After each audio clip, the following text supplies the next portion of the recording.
Okay, I'm back, and let's see if this little magical thing will help. A little cough drop here, okay? Okay, so let's move on then to why we forget. I mean, what do we got? We got all these stages that we have to go through. It's like, now what? So I'm going to take you through a number of reasons for forgetting. Your book will talk about a few others. But on the exam, I'm going to want you to know, well, I'll tell you in a minute. So let's go through it. One reason for forgetting is that information was either in your sensory memory or in your working memory. And that is, it wasn't stored long term and it was gone, right? So those things you remember temporarily, just for some period of time, gone, unless you do some of these other things with your memory. Second reason for forgetting is that the information was unclear in the first place, right? That they said, blah, blah, blah, blah. You go, what was that? Blah, blah, blah. And you go, oh, okay, well, how are you going to then pull something out if you didn't get it in properly in the first place? So, and what that means then is that you have a challenge, and when something's not clear, find a way to clarify it. We talk about that when we talk about improving your memory. But not be afraid to say, can you say that again? I didn't get that. Got it? Third was that the person was not concentrating. We think we can multitask. Well, we can't, and you've read about some of that in your book already. People say, well, I can eat while I'm talking. Yes, you can. But guess what? You won't be able to remember every bite of food and remember what that smell of food was because you were focusing on talking to that person, right? Or I can listen to music while I'm driving down the freeway. Absolutely, because you don't have to think a lot when you're driving down the freeway, right? But suddenly if a car pulled out in front of you, you wouldn't hear that song that was going on. And if that song suddenly cut out, you may not even remember what the song was, right? So find a way to concentrate. One of the questions is, what does your room look like when you study? What is your location when you study? Is it at the kitchen table? Is it in the library? Is it in your car? Hopefully not when you're driving. So we'll get back to that one. So another one is you're not motivated to remember. Certainly that's what college is all about, right? Is that here you are taking these classes because you're motivated to get a good grade, graduate from the college, get a good job, get money, buy things, be happy and live your life, right? But for many people, why, that's far away. So the question becomes, what are ways that you can motivate yourself to remember something? Maybe you meet someone at a party, the person doesn't impress you at all, you forget their name almost instantly, like, wasn't even sensory memory. You maybe thought about it for a minute, it's like, I don't care about that person. On the other hand, you know what I'm going to say next. You meet someone they tell you their name and you go, whoa, I'm not going to forget this person, right? What are you? Motivated. Next is, and this is a big one, we all know this one. The reason for forgetting, failure to practice. Failure to practice on testing yourself. Failure to practice getting it out of your long-term memory. First of all, making sure it's in your long-term memory, and then practice on retrieving it, getting it out. Practice. Another one is interference from new or old information.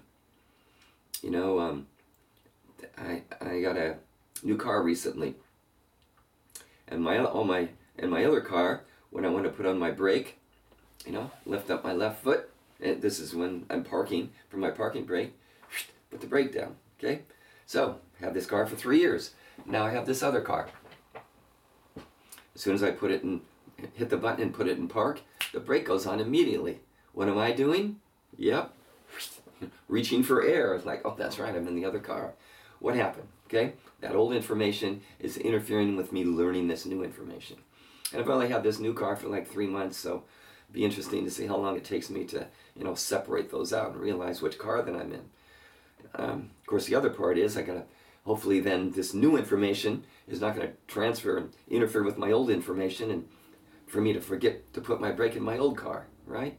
So we get stuff that interferes, okay? Another big one, of course, is cramming. Cramming, right?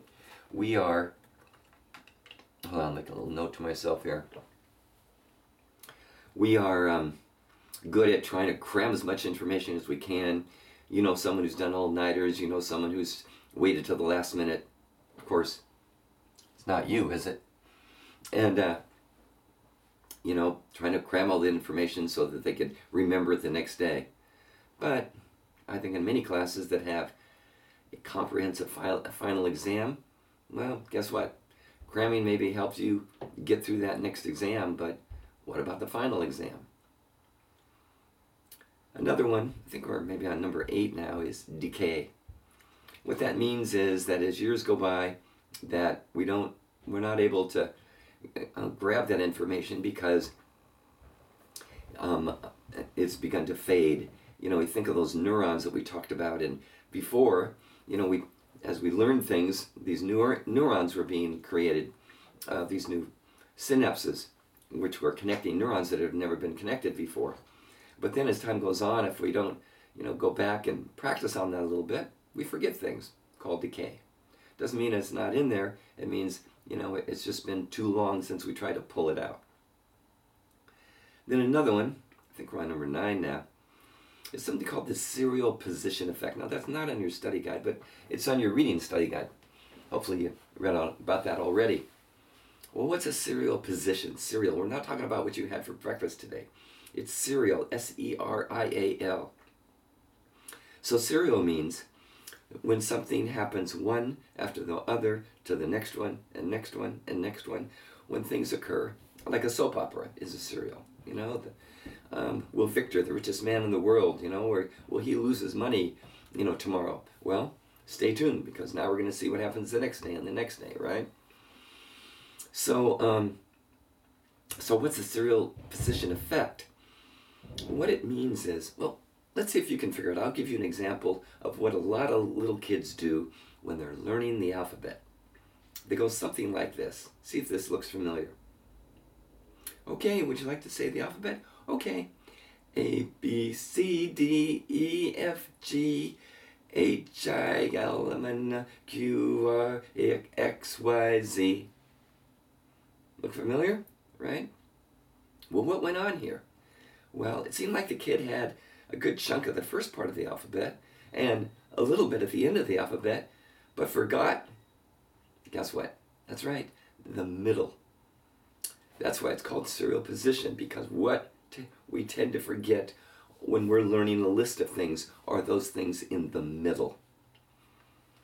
So a question comes up. You're going to be interviewed for a job. They got 5 people that they're going to interview. Which positions should you probably avoid being in, right? If at all possible, if they give you a choice. That's right.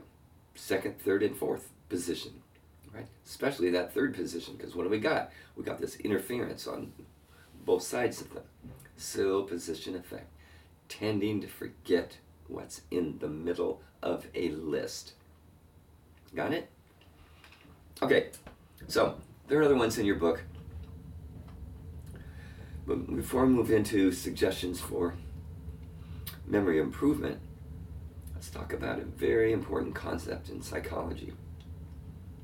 Doesn't look like much, but it's really a critical thing to remember it, especially as you're studying for classes. And it's called savings. Well, what's savings? Savings means the following.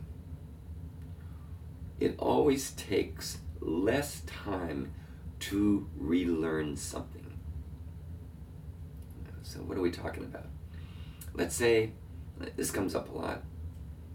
You took Spanish, right? or you took some foreign language in high school. Now it's been 2-3 years. Or here's another one, even a better one, algebra. And now you're going to have to take algebra in college. And you're saying to yourself, I don't remember anything about algebra. And even when you take the class, you're going, let's see, xy plus, no, x squared minus y squared. How do I factor that, right? And so what's going on here? We feel like, I don't even recognize this stuff. But when they do the research, what they find is the following amazing fact in psychology and about the human brain. When we learn something once, it doesn't matter how many years later we revisit it again. It will always take us a shorter period of time to relearn it. Think about that. That is so critical for all of us to remember. Because what's going on? What it says here is that learn everything. Learn everything. Because at some point in the future, you have no idea that you may have to relearn it. But you know what? It'll take you a less period of time. Shorter period of time is a fact. Savings. Use it. Let's take a look next at methods of memory improvement. I'm going to talk about a few of them, and what you're going to see is that these are parallel with the reasons for forgetting.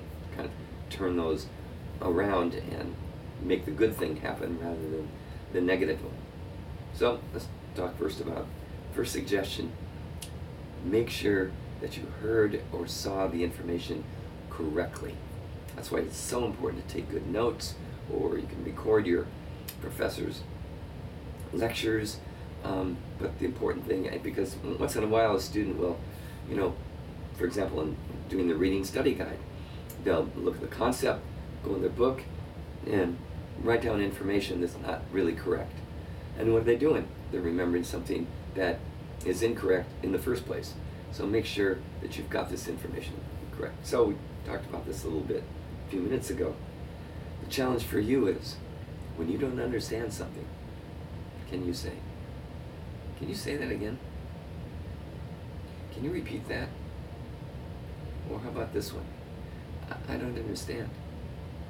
I didn't get it. And what do we know is that it tends to be our ego getting in the way of admitting that we don't understand something, right?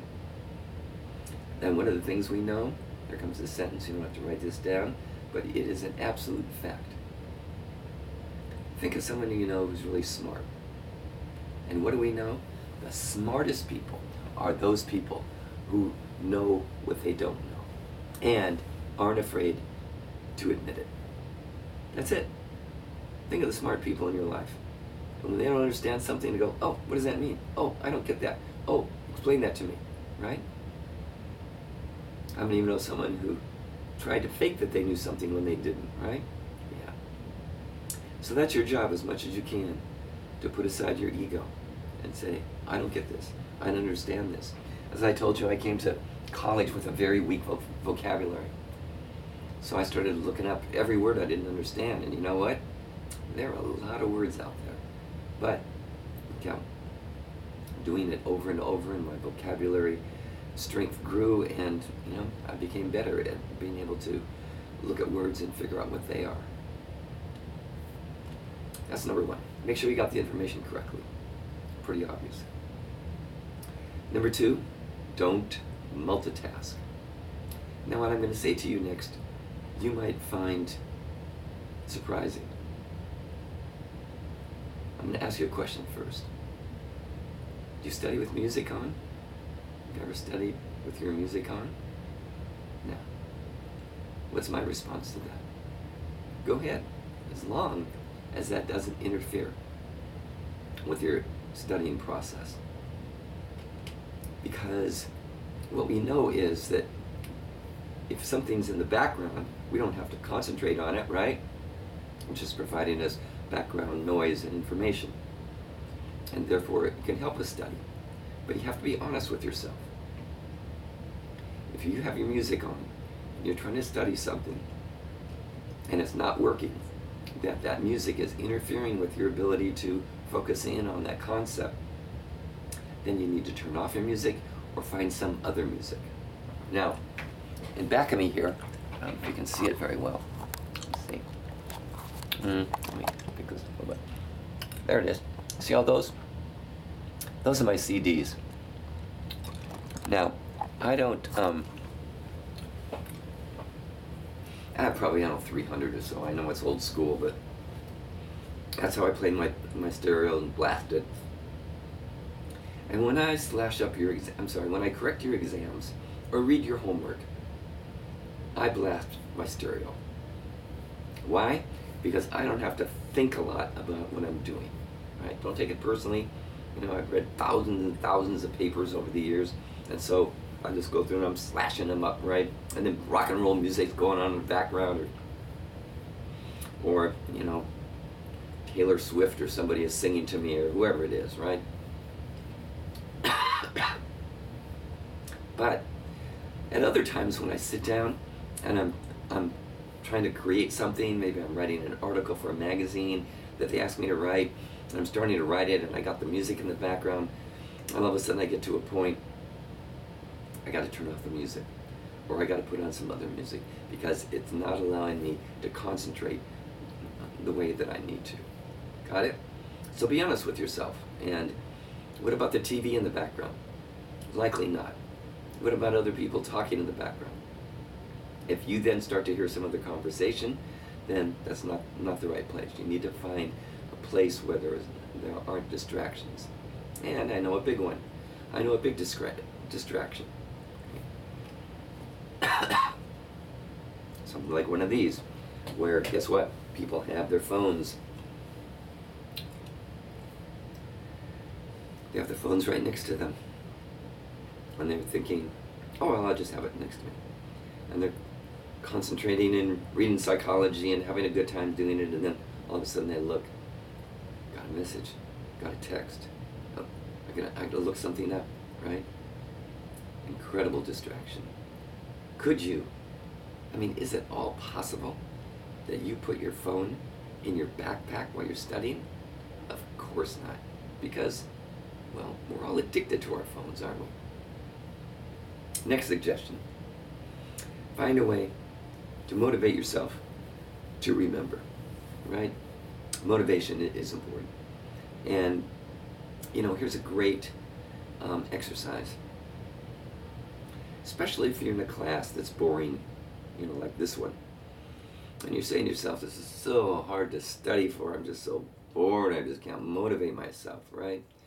So what you do is you get out a piece of paper and you write down all of the reasons why you absolutely must succeed in this class. All the reasons. And also include all the things that will happen if you don't succeed in this class, right? And so when things get tough at 10:30 at night or 1:30 in the morning, when you not you, but when someone has procrastinated, right? Then what do? You look at those reasons. Why am I doing this? Because what do we know? Your brain does not like what? Yep, your brain doesn't like pain, right? But if you can convince yourself of pain, we've talked about this, that here's why I'm putting this pain on my brain, then you can get things done. And reward yourself. So, and maybe there's a little trick that sometimes I use, I come home one night and I got 67 quizzes, or exams to correct. I'll say to my wife, I am so excited. I just love correcting quizzes and exams. So that night after dinner, I want to have some dessert. Like, think what your favorite dessert is. So I like ice cream. So I'm saying to myself, yeah, I'm going to have a bowl of ice cream. And I say to myself, I should probably start on those exams. I'll just start at them. I got 67, so, if I can get down maybe 15 of them, then I'll get, 1/4 of the way through. So I get to 15 and 17 and 19. Gee, if I do a few more, I'll be 1/3 through. Can I have ice cream yet? Nah, I can have it anytime. I'll do a little more. Pretty soon I'm at 35 exams. I'm more than halfway through. Man, it's all downhill from here. Keep pushing, keep pushing. Pretty soon, there they are. 67 exams, get my ice cream, reward myself, right? There's a term for it in psychology. It's called the Premack Principle, named after some guy named Premack, Premack. You don't have to know that term, but I bet you've done that before. It goes like this. In order to have this thing I want, like ice cream, I must first do this thing I'm supposed to do. Study, right? Think about it. Of course, and another one, and a big one, is practice. Practice, practice, practice, practice, practice. Test yourself, test yourself, test yourself. Find ways to test yourself, right? And what are you using to test yourself? Use recognition. That's the kiss of death for many students. What they do, they open up their lecture notes and look it over and they go, yep, yeah, Which retrieval method is that? Yeah, recognition. Basically, if they're talking to themselves, they'd be saying, yep, I recognize that, and I recognize that, yeah. Is that what the exam's going to be? Well, probably not a good portion of it. So what do you use? I know, recall. That's what the 3x5 cards are all about. Question on the front, answer on the back. Work on those. And if you know it, put it aside. If you know it, put it aside. The ones you don't know, keep practicing, right? Then take 5 or 10 of those cards the day before the exam. Pull them up, put them on a table, get out a piece of paper, look at the first one, write the answer. Second one, answer. What are you doing? Giving yourself a test. What is it? Testing yourself. Best way. Next is, you'll like this one, sleep.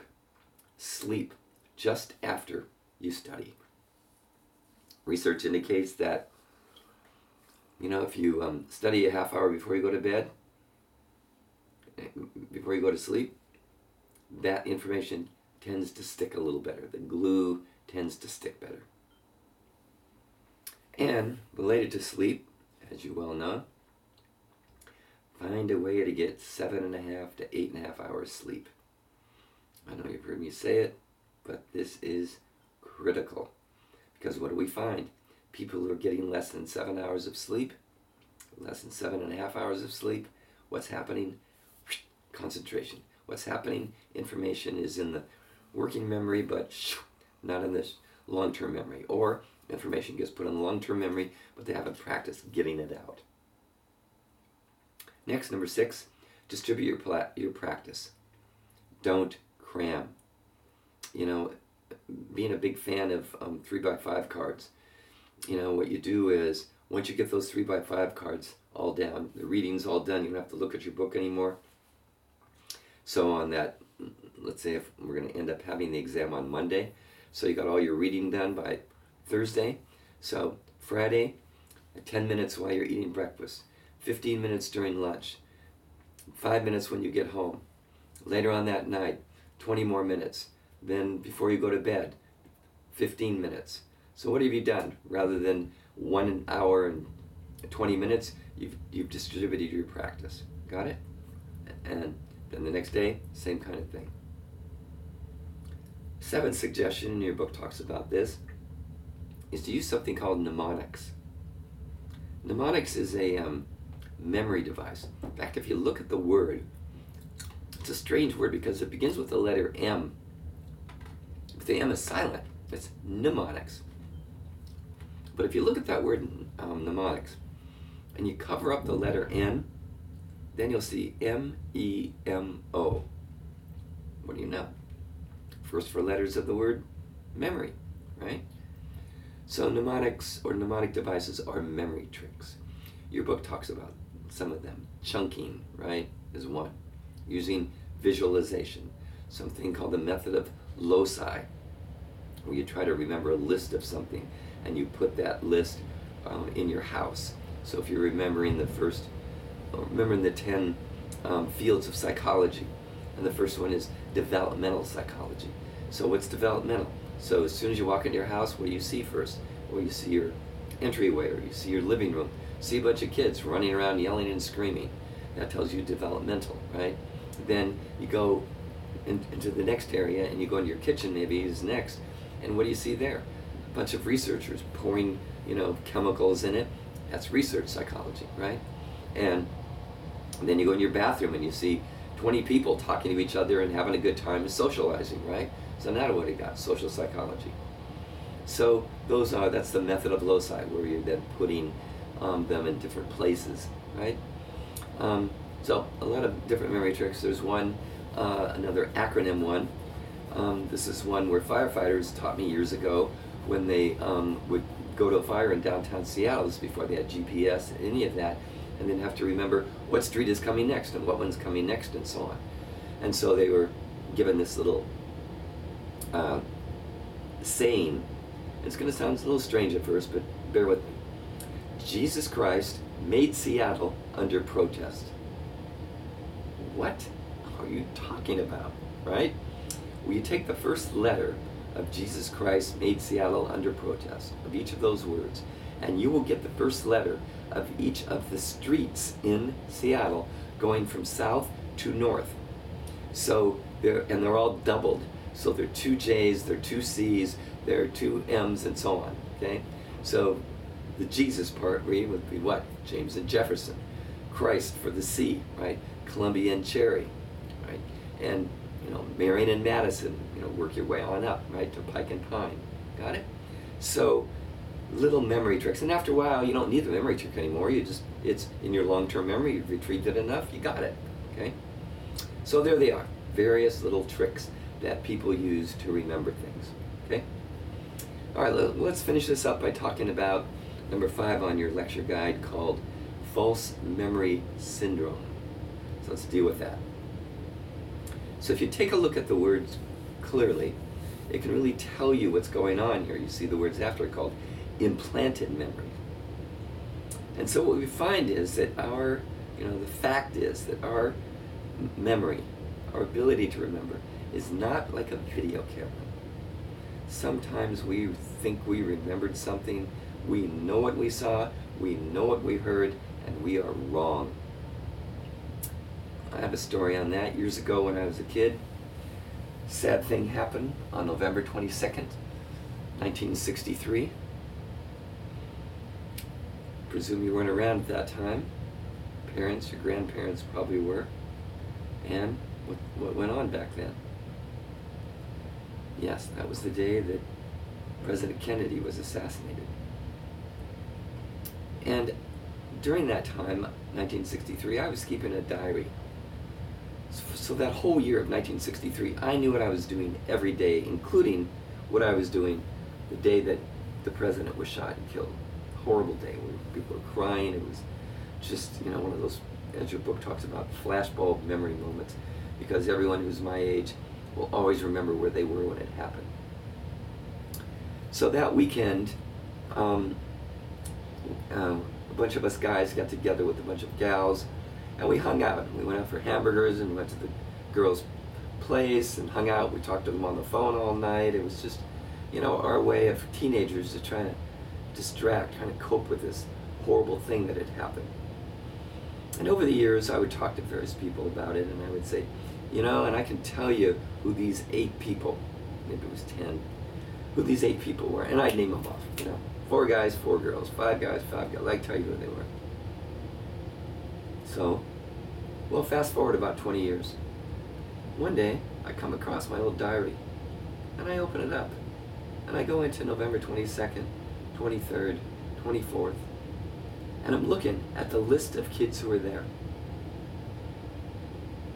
Shocked. What had I done? In my memory, I had left out 2 people who were there, and I had inserted 2 people who were not there. Now, prior to that, if someone had bet me and said, Bob, I'll bet you can't list those 8 people who are there. I go, yeah, $1 million. 100%. I know exactly who's there. And then, to my shock, in my own writing, 20 years later, I found out that my memory was flawed, right? That I didn't remember information as it actually happened. So what's going on here is that there are cases where someone then comes up with a memory that never really happened. And the scenario goes something like this. Here's a woman who's been depressed. After a while, she decides to go into counseling. And the counselor is working with her for a few weeks. One day the counselor says to her, "How was your childhood?" The woman goes, "Well, it's pretty good." Were you hurt at all?" "Well, sure, like a kid." "Well, I mean, hurt like physically, really like a trauma?" She was like, someone beating me up or really, yeah. "No." "Well, I'm going to ask you a harder question. What about sexually?" "No. Nothing like that ever happened to me. I feel very fortunate, actually, looking back at my childhood."